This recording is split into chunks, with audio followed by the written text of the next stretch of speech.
Pastor Mallikarjun garu said, pastor Mallikarjuna గారు చెప్పినట్లుగా we all go to one heaven, మనం అందరం కూడా ఒకే పరలోకానికి వెళ్తాం. and there is no right way, wrong way. There is only one way. మరి సరైనది కానీ సరైనది కాదు కానీ ఏం లేదు, కానీ ఒకే ఒక్క మార్గంలో మనం వెళ్తాం. That is Jesus Christ. అది యేసు క్రీస్తు ప్రభువారు. If you turn your Bibles to 2 Corinthians మరి 2వ కొరింథీ పత్రిక మీరు దయచేసి మీ బైబిల్ తెప్పండి. chapter 2, 2వ అధ్యాయం verses 15 to 17. మరి 15వ వచనం నుండి 2వ కొరింథీ 2వ అధ్యాయం 15 నుంచి మనం చదువుకుందాం. Our lives are a Christ-like fragrance rising up to God, but this fragrance is perceived differently by those who are being saved and by those who are perishing. To those who are perishing, we are a dreadful smell of death and doom. But to those who are being saved, we are a life-giving perfume. And who is adequate for such a task as this? You see, we are not like many hucksters who preach for personal profit. We preach the word of God with sincerity and with Christ's authority, knowing that God is watching us.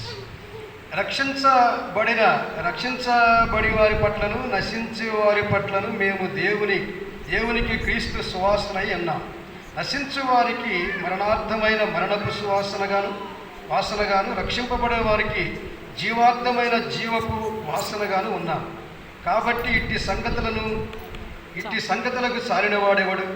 మేము దేవుని వాక్యమును కలిపి సరిపడు అవివేకులము వలె ఉండగా నిష్కాపాఠ్యులు కలవారను దేవుని వలన నియమింపబడిన వారమున ఉండి క్రీస్తునందు దేవుని ఎదుట బోధించుచున్నాము.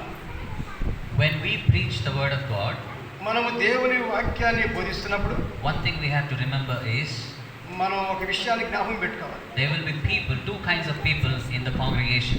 మరి సంఘములో 2 విధాలైనటువంటి ప్రజలు ఉంటారు. One who will appreciate, కొంతమంది పొగుడుతూ ఉంటారు. one who will not like what you preach. మరి మనం మీరు చెప్పేది కొంతమందికి ఇష్టపడరు. కొంతమంది The word of God says, దేవుని వాక్యం అంటుంది, this fragrance is perceived differently by those who are being saved and by those who are perishing. మరి ఈ యొక్క సువాసన అనేది నశించుతున్నటువంటి వారికి మరి అది దుర్వాసనగా ఉంటుంది, రక్షించబడుతున్న వారికి సువాసనగా ఉంటుంది. So those who are perishing will never like the word of God. మరి నశించినటువంటి వారు ఎప్పుడు కూడా దేవుని వాక్యాన్ని ఇష్టపడరు. But those who are getting into the life that God is giving, they will appreciate what is being preached. మరి దేవుడిచ్చేటువంటి ఆ యొక్క జీవాన్ని పొందుకున్నటువంటి వారికి ఈ వాక్యం అనేది వాళ్ళు అర్థం చేసుకుంటారు, వాళ్ళు మరి ఇష్టపడతారు. So when you and I preach